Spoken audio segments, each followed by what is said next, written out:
People want stories. People want to see something that they connect to, and it doesn't matter where it's from, Tamil, Bengali, Korean, or Russian. It doesn't matter, and I think that's just fab. What I'm working on is feeling really free as a human being and a woman first, which is also hard in our society. So freedom to me is a very far away dream that I hope to enjoy. पहले dub होते थे TV पे and दिल be like मैंने आपकी वो Telugu picture देखी थी जो डब हुई थी. Now you are seeing it as is. Hi, this is Shruti Hassan and you're watching Bollywood Hungama.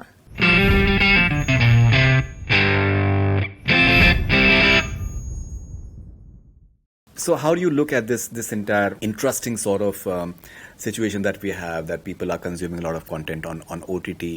Of course, cinemas are opening up, but I think, as you just mentioned, that you're doing a series as well. Yeah.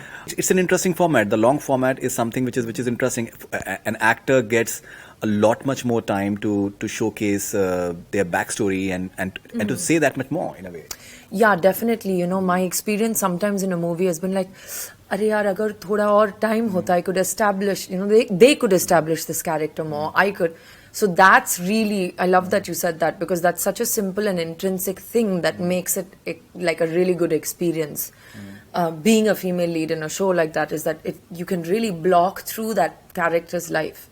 I also am a big fan of, you know, shows of that nature where you can kind of get into it and keep watching it. Yeah. And so I'm really glad to be a part of it. So like you've liked Squid Game, for example. No, it reminded me too much of Luck, so I stopped watching. Oh, okay, yes. Yes, that's the first. ये picture तो मैंने कर ली और चली भी नहीं, तो मैं इसको क्यों देखूं? Right. That's the first film. It was so much like Luck and Intacto, and I've also been the biggest fan of this film called Battle Royale from Japan. So I wasn't really as blown away. As a word. Oh, yeah. Okay, that's interesting. But still, do you find it fascinating? Some show in Korean language can become so huge. I think they can be amazing. like a Spanish show, like a Money Heist. It's something which is like ऐसा लग रहा है कि कोई Hindi film है. Do you know what?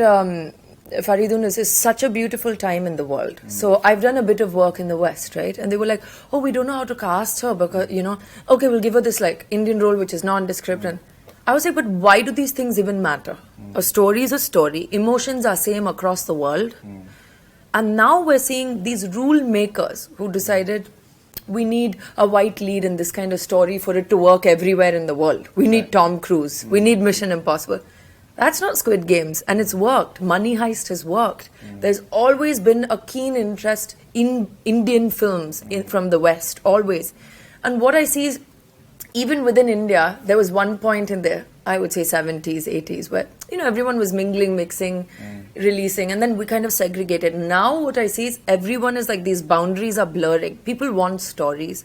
People want to see something that they connect to, and it doesn't matter where it's from, Tamil, Bengali, Korean, or Russian. It doesn't matter, and I think that's just fab. All right, and something like a Malayalam content is being consumed by Indians all across now. Like say Telugu content is being consumed by Indians across, because we are talking to these artists which we earlier did not, which is very interesting as well in a way. I think that's the success of digital platforms. Is somebody isn't deciding for you which film you'll see or which film in your theatre, neighborhood theatre is playing. You have curiosity, and that little panel that suggests things for you is amazing, because now you're realizing people are interested in seeing more. पहले dub होते थे TV पे and they'll be like, मैंने आपकी वो Telugu picture देखी थी जो डब हुई थी. Now you are seeing it as is, you know, without the bad songs instead of the originals. And it's just a very interesting time that people have choice that they can, you know, exercise. All right. Okay, and you're someone who loves to express yourself through your music. You write your own songs. What is the importance of freedom for you as an artist?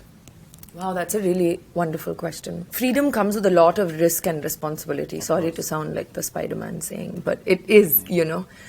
It's not the most comfortable choice, because you're letting perception, safety nets, and so many things go.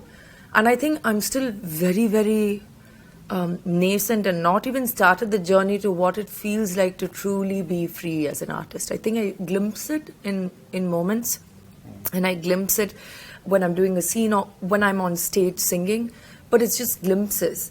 what I'm working on is feeling really free as a human being and a woman first, which is also hard in our society. So freedom to me is a very far away dream that I hope to enjoy. Okay, that's interesting. All right, and since the time you've started your journey as an actor, as an artist, how have you looked at this entire microscopic way of looking at the lives of celebrities? How has it changed over the years? I don't know, Faridun, because I mean, social media changes things, but I grew up always under some sort of lens or scrutiny. And I learned very early on that it's not my problem.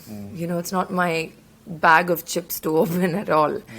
But I think social media, more than me as someone who has X number of followers, who I know when I wake up that I'm going to be critiqued, I'm going to be loved, I think the concern for me is that everybody thinks that this is normal. So you have normal teenage girls and normal teenage boys trying to live their life in this artifice of celebrity, which it doesn't exist. Coming from celebrity, I can tell you, you've been in this world. It is, it's as real as we can be in the given construct.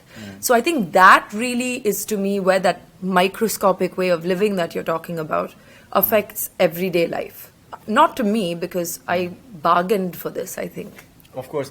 But still, say as an actor, do you have to think twice before saying what you want to say? Do you at times feel that maybe the characters that you're doing they can be maybe inferred in a certain manner which may not have been the intention in the first place?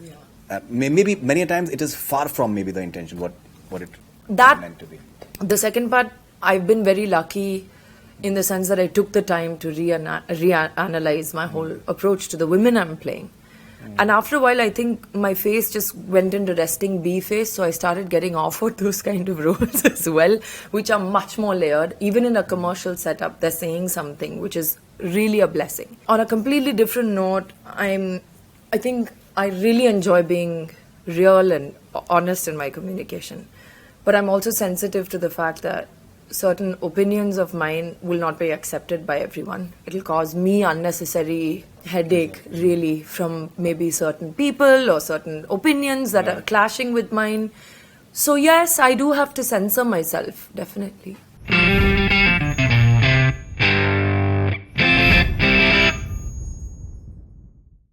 Hi, this is Shruti Hassan and you're watching Bollywood Hungama.